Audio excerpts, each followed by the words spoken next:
Après les avoir élevées seules pendant 15 ans, mes filles m'ont humiliée en me disant que le nouveau mari de leur mère était un meilleur père, et elles ont accepté son adoption. Elles ignoraient que cela annulait légalement leur fonds fiduciaire de 2 millions d'euros. Quand elles sont revenues en pleurant, demandant de l'argent, je leur ai dit, « Vous n'êtes plus mes filles. »« Papa, nous sommes là », m'a appelé Sophie depuis l'entrée du palais de justice. 15 ans à les élever seules. Et nous voilà au tribunal pour enfants afin qu'un autre homme puisse adopter mes filles de 16 et 17 ans.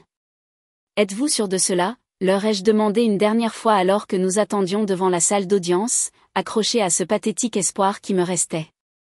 Marc comprend vraiment ce que signifie être un vrai père, a répondu Camille avec une froideur qui m'a glacé le sang.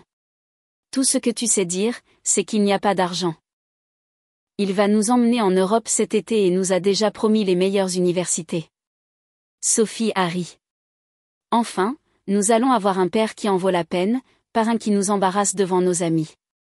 Dans la salle d'audience, lorsque le juge a demandé si elles étaient sûres, Camille a parlé clairement, « Oui, votre honneur. » Cet homme n'a jamais compris ce dont nous avions besoin. Marc est le père que nous méritons. Il a une vision de l'avenir, a ajouté Sophie. Pas comme lui, a-t-elle dit en me désignant avec mépris.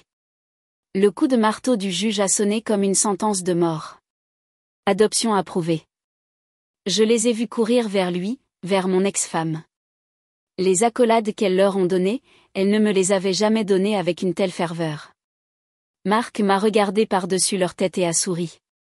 Un sourire de victoire. J'ai quitté le palais de justice avec le sentiment que 15 ans de sacrifice ne s'évaporaient pas seulement, mais étaient piétinés. Cette nuit-là, j'ai ouvert mon ordinateur portable et j'ai consulté le compte bancaire que j'avais gardé secret. 447 000 €. Pour la première fois depuis des années, j'ai souri. Elles n'étaient plus mes filles, plus mon problème. Elles n'avaient plus droit à un seul centime de ce que j'avais construit pour elles. Bien que le vide me fasse mal, leur ignorance de ce qu'elles avaient réellement perdu compensait presque. Le lendemain du tribunal, je n'ai pas pu sortir du lit. J'ai appelé le travail et leur ai dit que j'étais malade. Ce n'était pas un mensonge. Je me sentais physiquement détruit. J'ai essayé de prendre le petit déjeuner, mais la première bouchée est restée coincée dans ma gorge.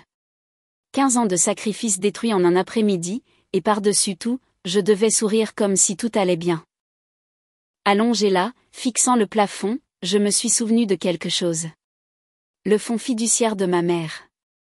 Les filles n'étaient plus légalement mes filles. Qu'est-ce que cela signifiait pour l'argent ? J'ai appelé Robert, l'avocat qui gérait le fonds fiduciaire de ma mère. Je le connaissais depuis que j'étais enfant. Il était un ami de la famille depuis des décennies. Mon cher, je suis vraiment désolé d'apprendre ce qui s'est passé hier, a-t-il dit quand je lui ai tout raconté sur l'audience. Mais il y a quelque chose que tu dois savoir. Ce fonds fiduciaire de 2 millions d'euros est maintenant entièrement à toi. Comment ? Ta mère était plus intelligente que tu ne le pensais. Elle a inclus une clause spécifique. Si les filles cessent d'être tes personnes à charge légale, l'argent est automatiquement transféré au père biologique. Elle n'a jamais fait confiance à ton ex-femme. J'étais silencieux, traitant l'information. Robert, j'ai besoin que tu m'expliques cela clairement. C'est simple.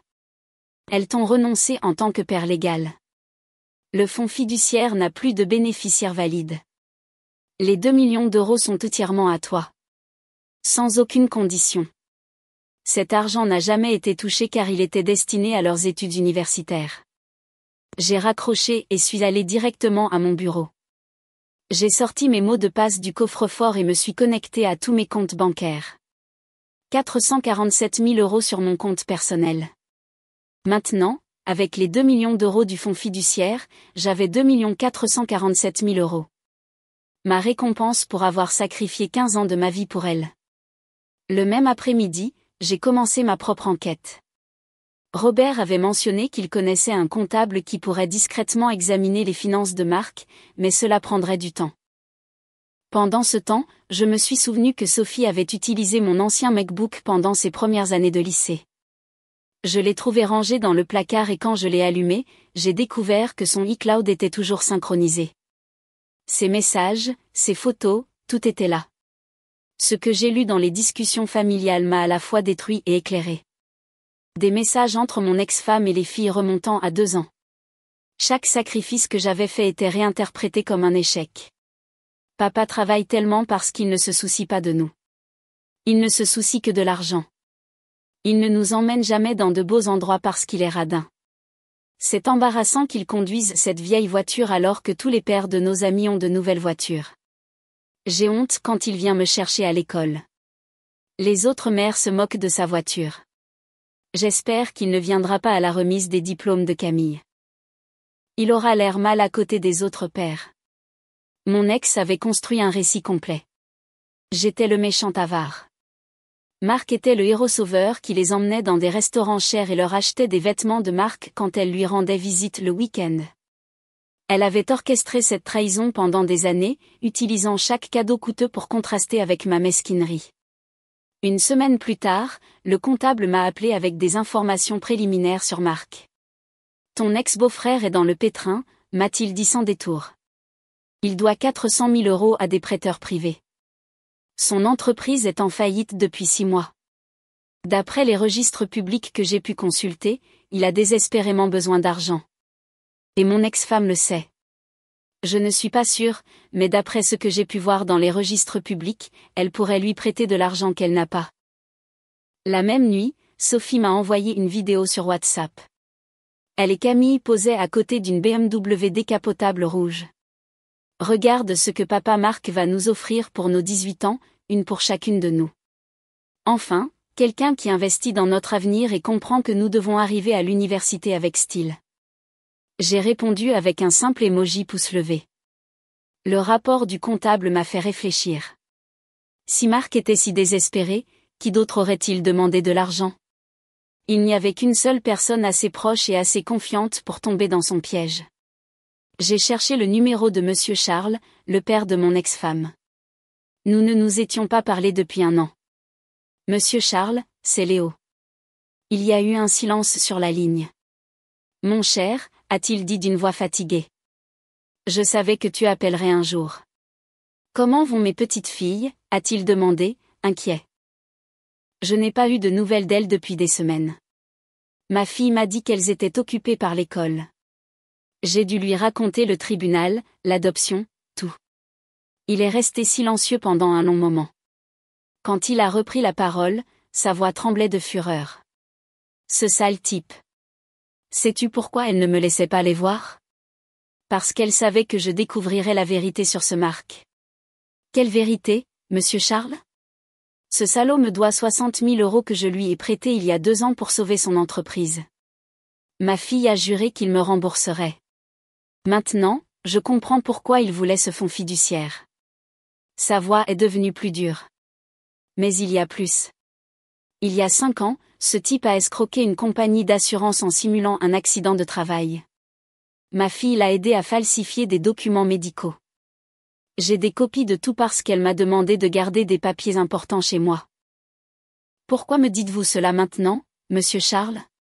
Parce qu'ils m'ont enlevé mes petites filles pour protéger un escroc. Et parce que je suis fatiguée d'être pris pour un imbécile. S'ils veulent jouer sale, je sais aussi jouer sale. Cette nuit-là, j'ai commencé à planifier quelque chose que je n'aurais jamais pensé faire. Une fête d'adoption. J'ai loué la salle de bal la plus chère de la ville, le Palais de Cristal. 5 000 € pour une nuit. J'ai appelé mon ex-femme. Je veux organiser une fête pour célébrer l'adoption, lui ai-je dit calmement. Un adieu en bonne et due forme. Elle est restée silencieuse pendant quelques secondes, s'attendant probablement à ce que je pleure ou que je supplie. Waouh, tu commences enfin à comprendre ta place dans tout ça, a-t-elle répondu avec une arrogance qui me faisait maintenant rire. D'accord, j'accepte. Mais que ce soit un endroit décent, pas un restaurant bon marché comme d'habitude. Le Palais de Cristal est déjà réservé.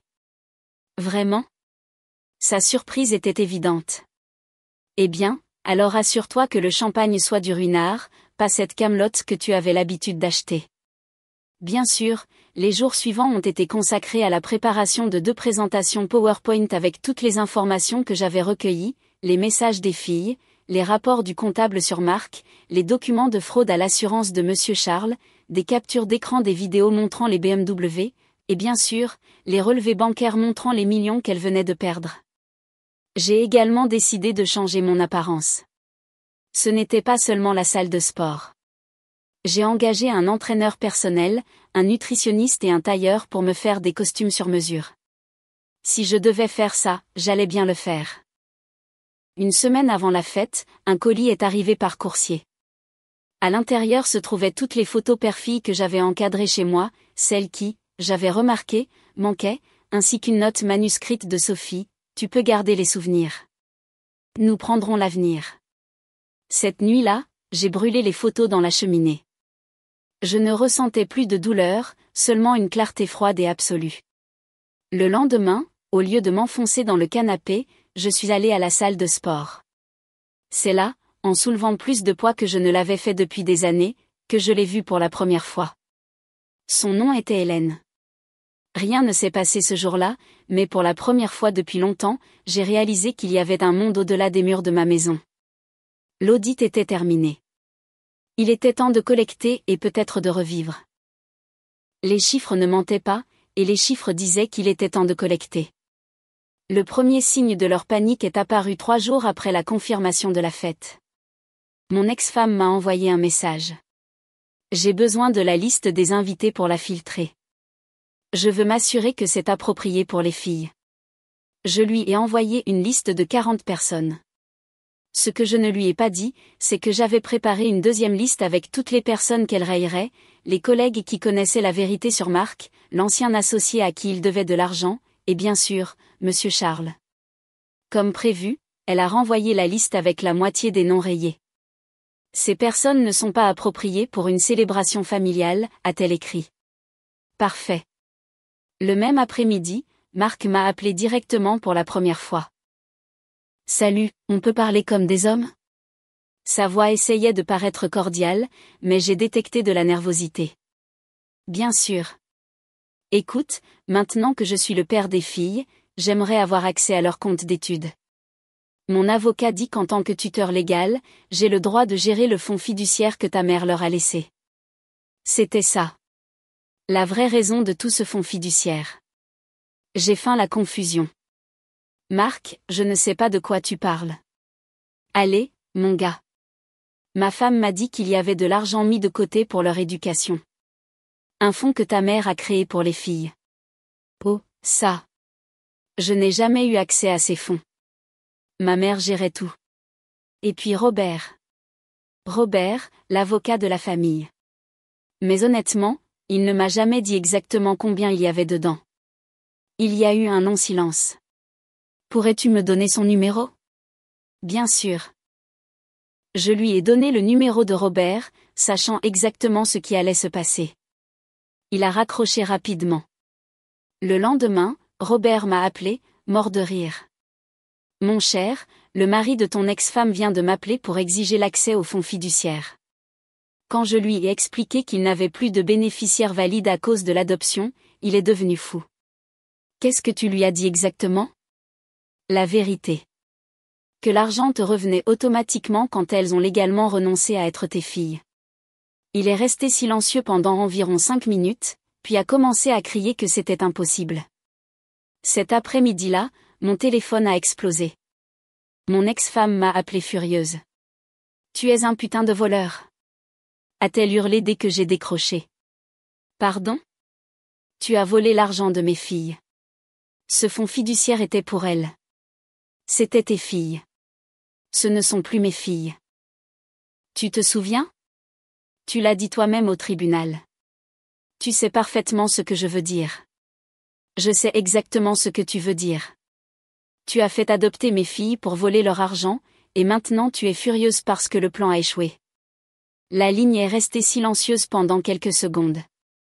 Je ne sais pas de quoi tu parles, a-t-elle dit, sa voix essayant de paraître innocente. S'il te plaît, Marc n'a pas appelé par hasard pour poser des questions sur les comptes d'études des filles. Tout cela était un plan depuis le début. Elle a raccroché sans répondre.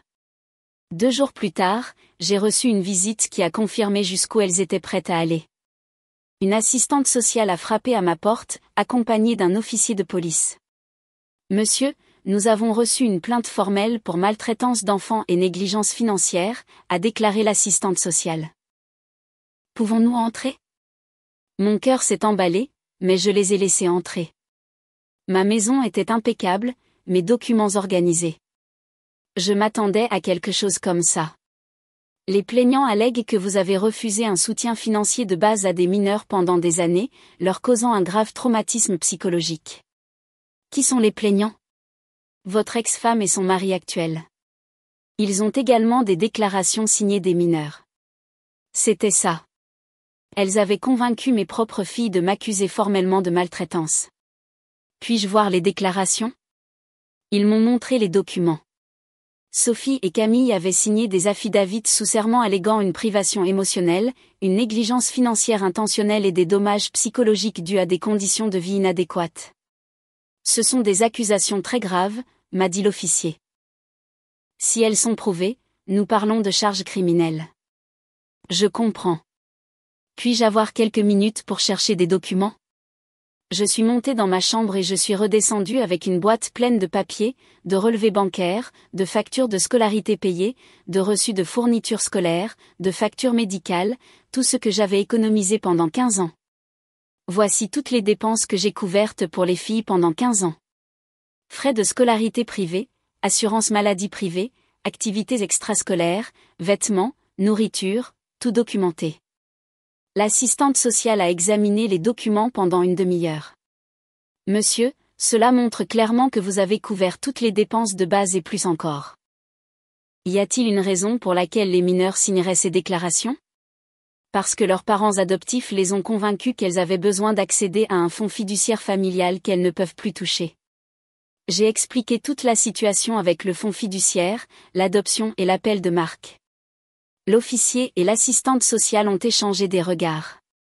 Avez-vous des preuves que l'adoption était motivée par l'argent? A demandé l'officier. Un enregistrement fonctionnerait-il? J'ai sorti mon téléphone. J'avais enregistré toute la conversation avec Marc au sujet du fonds fiduciaire. J'ai diffusé l'enregistrement où Marc admettait que son avocat lui avait dit qu'il avait le droit de gérer le fonds fiduciaire et où sa frustration était claire quand je lui ai dit que je ne savais rien de l'argent. C'est très irrégulier, a déclaré l'assistante sociale. Nous devrons enquêter davantage sur ces accusations. Mais de ce point de vue, il semble que quelqu'un utilise le système pour faire pression financièrement. Ils sont partis après 2 heures, mais pas avant que l'officier ne me dise quelque chose qui m'a glacé le sang. Si ces accusations sont maintenues, ils essaieront de demander une ordonnance restrictive et un gel des avoirs. Gardez vos papiers en ordre. Cette nuit-là, je n'ai pas pu dormir. Non seulement ils avaient essayé de me voler, mais ils avaient transformé mes propres filles en armes pour potentiellement m'envoyer en prison. Le lendemain, j'ai fait quelque chose qui, je le savais, allait achever leur ruine. J'ai appelé les bureaux d'aide financière des 2 universités où Sophie et Camille devaient aller. Bonjour. Je dois retirer formellement ma déclaration de soutien financier et ma garantie en tant que co-signataire pour les prêts étudiants de mes filles. Y a-t-il un problème, monsieur? Elles ne sont plus légalement mes filles. Elles ont été adoptées par un autre homme. Par conséquent, je ne suis plus responsable de leurs finances éducatives. De plus, elles viennent de déposer une plainte formelle m'accusant de maltraitance d'enfants et de négligence financière. Il y a eu un non-silence. Monsieur, cela déclenchera un examen immédiat de leur inscription. Sans soutien financier paternel vérifié, leur père adoptif devra prendre la responsabilité de leurs obligations financières. C'est lui qui les a adoptés spécifiquement pour accéder à leur fonds fiduciaire éducatif. Une semaine plus tard, les effets ont commencé à se faire sentir. Camille m'a appelé en pleurant. Papa, j'ai besoin que tu m'aides avec quelque chose d'urgent. Je ne suis plus ton père, Camille. Légalement parlant. S'il te plaît, écoute-moi. Mon inscription à l'université a été annulée et j'ai aussi une dette de carte de crédit de 5 000 €. C'était pour un voyage à Canquin que Marc nous a offert, mais maintenant il dit que je dois le payer. Marc retirait donc déjà ses cadeaux généreux maintenant que le plan avait échoué. Et pourquoi cela serait-il ma responsabilité? Parce que tu nous as causé un traumatisme émotionnel avec ta radinerie toutes ces années. C'est le moins que tu puisses faire. La froideur avec laquelle elle l'a dit m'a laissé sans voix. Elle venait de m'accuser formellement de maltraitance et s'attendait toujours à ce que je résolve leurs problèmes. Selon le tribunal de la famille du comté, cette responsabilité appartient maintenant à Monsieur Mark. Appelle le papa Mark. Je l'ai bloqué pour la première fois de ma vie. J'ai bloqué ma propre fille. Cet après-midi-là, je me suis acheté une montre de luxe. C'était mon chronomètre pour la fin de ce cauchemar. Pour la fête, j'ai formellement demandé à Hélène de m'accompagner. C'était une femme que j'avais commencé à fréquenter après l'avoir rencontrée à la salle de sport, quelque chose que je n'aurais jamais pu faire lorsque toute ma vie tournait autour des responsabilités d'être un père célibataire. Lors de notre dîner avant la fête, j'ai réalisé quelque chose de douloureux. Elles n'avaient pas seulement volé mon rôle de père. Elles avaient volé des années de ma vie que je ne récupérerai jamais. La nuit de la fête, j'ai ajusté mes boutons de manchette dans le miroir. L'homme qui se reflétait avait survécu à la tentative la plus impitoyable de destruction personnelle qu'il ait jamais vue. Je suis arrivé au palais de cristal dans une Mercedes avec chauffeur. Quand Hélène et moi sommes entrés, je les ai vus, Marc transpirant dans un costume loué, mon ex-femme nerveuse, Sophie et Camille confuses, ne comprenant pas pourquoi leurs inscriptions universitaires avaient été annulées cette semaine-là. Leurs visages quand elles m'ont vu montrer une terreur pure, mais aussi de la confusion. Pendant un instant, elles ne m'ont pas reconnu. L'homme qui entrait était complètement différent du père fatigué qu'elles avaient vu au tribunal 2 mois auparavant. Un costume parfaitement taillé, un physique transformé, accompagné d'une femme belle et accomplie qui semblait sortie d'un magazine. Marc pâlit visiblement. Il réalisa qu'il avait complètement sous-estimé sa victime. Ce n'était pas le perdant vaincu qu'il s'attendait à voir. Je leur ai fait un signe de tête. Les vrais invités arrivaient. Les présentations, y compris les fausses allégations d'abus, étaient chargées sur mon ordinateur portable. Prêt, m'a murmuré Hélène. Le spectacle est sur le point de commencer. Je me suis dirigé vers la petite scène de la salle de bal. Le murmure des conversations a progressivement disparu. Tous les yeux étaient sur moi, les vrais invités que j'avais soigneusement choisis, les créanciers de Marc, Monsieur Charles avec un sourire vengeur, et bien sûr, mon ancienne famille au centre de la pièce, paralysée de confusion. Bonsoir, ai-je dit en ajustant le microphone. Merci de vous joindre à nous pour cette célébration très spéciale. J'ai organisé cette fête pour commémorer un transfert important, un transfert de devoirs, de responsabilités et d'avenir. J'ai connecté mon ordinateur portable au projecteur. L'écran géant derrière moi s'est allumé. Pendant 15 ans, j'ai eu 2 emplois pour donner à mes filles ce qu'elles méritaient. La première diapositive montrait mes relevés bancaires. Heures supplémentaires, double quart, chaque centime réinvesti. Sophie, tu as dit que mes feuilles de calcul budgétaire étaient humiliantes. Voici la feuille de calcul finale. 447 000 € sont apparus à l'écran. Une femme au premier rang a halté. Et voici le cadeau de leur grand-mère. J'ai projeté le fonds fiduciaire et le décret d'adoption côte à côte. 2 millions d'euros. Mais comme vous pouvez le voir, depuis le 15 mai, elles ne sont plus légalement mes filles. Cet argent est maintenant légalement à moi. Mon ex-femme s'est levée de son siège. Tu as volé l'argent des filles. J'ai volé ? J'ai volé l'argent que j'ai économisé pendant 15 ans. J'ai volé le fonds fiduciaire qui m'est légalement revenu quand tu m'as volé mes filles. Parlons de vol. Marc, l'écran montrait ses dettes. 400 000 € à des prêteurs privés, une entreprise en faillite. Mes filles ont échangé une éducation universitaire garantie contre un escroc. Marc a essayé de se lever, mais ses créanciers l'ont immédiatement encerclé. Mais le meilleur reste à venir. Ma voix est devenue glaciale. Vous vous souvenez des allégations d'abus que vous avez déposées contre moi ? J'ai projeté les déclarations signées. Un homme en costume a murmuré, « Mon Dieu », en lisant, « Ma propre fille a signé ceci. Mon père m'a causé de graves dommages psychologiques en me refusant un soutien financier de base. Savez-vous pourquoi elles ont menti sous serment ? J'ai divisé l'écran. À gauche, la vidéo que Sophie m'avait envoyée. Regardez ce que papa Marc va nous offrir pour nos 18 ans. Une pour chacune de nous. À droite, sa déclaration sous serment. Les conditions de vie que mon père nous a imposées étaient inadéquates et inhumaines. Le silence dans la pièce était sépulcral. Sophie a couvert son visage, sanglotant. Ces déclarations sont fausses, a crié désespérément mon ex-femme. Faux. Voyons voir. J'ai activé l'audio de mon téléphone. La voix de Marc a rempli la pièce. Mon avocat dit qu'en tant que tuteur légal, j'ai le droit de gérer le fonds fiduciaire que ta mère leur a laissé. Camille a hurlé, nous ne savions pas. Mais personne ne la croyait plus. Monsieur Charles s'est levé de son siège et s'est dirigé vers Marc d'un pas déterminé. Toi, a-t-il crié en le désignant. Toi, salaud d'escroc. Marc a visiblement pâli. Monsieur Charles, je ne sais pas de quoi vous parlez. 60 000 €, a rugi Monsieur Charles. Tu me dois 60 000 € depuis 2 ans, espèce de salaud.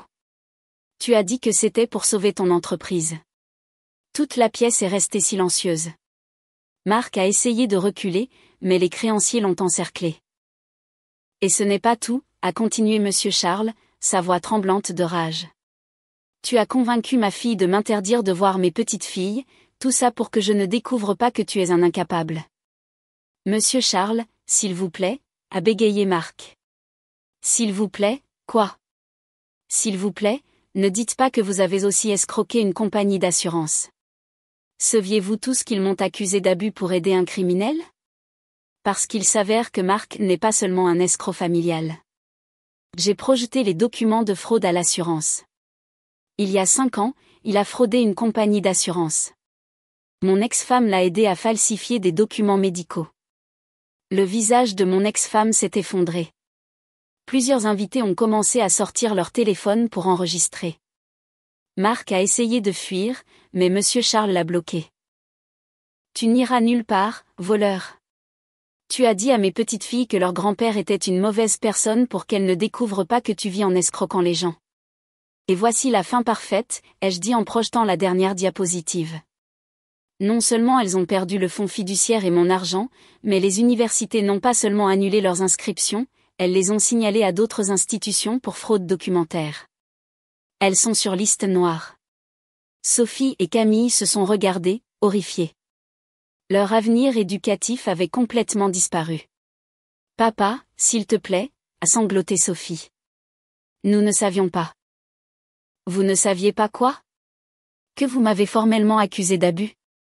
Que vous avez signé des affidavits sous serment mentant sur la façon dont je vous traitais ou que vous l'avez fait pour aider un escroc à me voler? Marc nous a promis une éducation universitaire payée, de nouvelles voitures, des voyages, a crié Camille. Il nous a dit que tu étais radin, que tu nous faisais souffrir exprès. Et vous avez choisi de le croire au lieu de me demander la vérité. Mon ex-femme a chancelé vers moi. Léo, pouvons-nous arranger ça? Toi et moi, nous pouvons. Nous pouvons quoi? L'ai-je interrompu. Se remettre ensemble? Il y a 3 mois, tu m'as traité de médiocre et tu as dit que Marc était un meilleur père. Maintenant que tu as découvert que j'ai plus de 4 millions d'euros, soudain je suis une bonne option. Ce sont les 4 millions d'euros de nos filles, a-t-elle hurlé désespérément. Nos filles? Je l'ai regardée avec incrédulité. Nous n'avons plus de filles. Tu t'en es occupé. Ce sont mes 4 millions d'euros que j'ai gagnés avec mon sacrifice et tu n'en toucheras pas un seul centime. Je suis revenu au microphone pour le coup de grâce. Tu m'as libéré de mon rôle de père. Il est juste que je te libère de mon portefeuille. J'ai pris la main d'Hélène et nous nous sommes dirigés vers la sortie bras dessus bras dessous alors que le chaos total éclatait derrière moi. Marc était confronté à de multiples créanciers. Monsieur Charles lui criait des vérités. Mon ex-femme était bombardée de questions sur la fraude. Où allons-nous? A demandé Hélène alors que le chauffeur nous ouvrait la porte de la Mercedes. À la maison. Tandis que nous nous éloignions, j'ai regardé en arrière une dernière fois. Sophie et Camille se tenaient seules au centre de la salle de bal, entourées du désastre qu'elles avaient contribué à créer. Elles n'étaient plus mon problème. Elles n'étaient plus mes filles. Et pour la première fois depuis 15 ans, cela ressemblait à de la liberté. 8 mois se sont écoulés depuis la fête. Marc purge une peine de 2 ans de prison pour fraude à l'assurance. Mon ex-femme a obtenu une probation en échange de son témoignage contre lui, mais elle est restée avec un casier judiciaire. Aucun d'eux ne peut obtenir un emploi décent. Monsieur Charles a récupéré 50 000 € des 60 000 € qu'on lui devait en vendant la voiture de sport de Marc lorsqu'elle a été saisie. Sophie travaille comme serveuse dans un restaurant où elle avait l'habitude d'emmener ses amis déjeuner. Camille met des produits en rayon dans un supermarché pendant le quart de nuit. Elles vivent ensemble dans un appartement d'une chambre, partageant les dépenses. Les BMW n'ont jamais existé. Un samedi matin, j'étais dans le jardin quand la sonnette a retenti. Hélène était au spa, alors je suis allée ouvrir moi-même. Sophie et Camille se tenaient sur le pas de ma porte.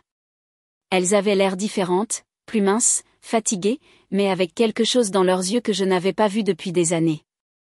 Du respect, peut-être de la peur. « Salut, papa », a dit Sophie d'une voix tremblante. « Qu'est-ce que vous faites ici ?»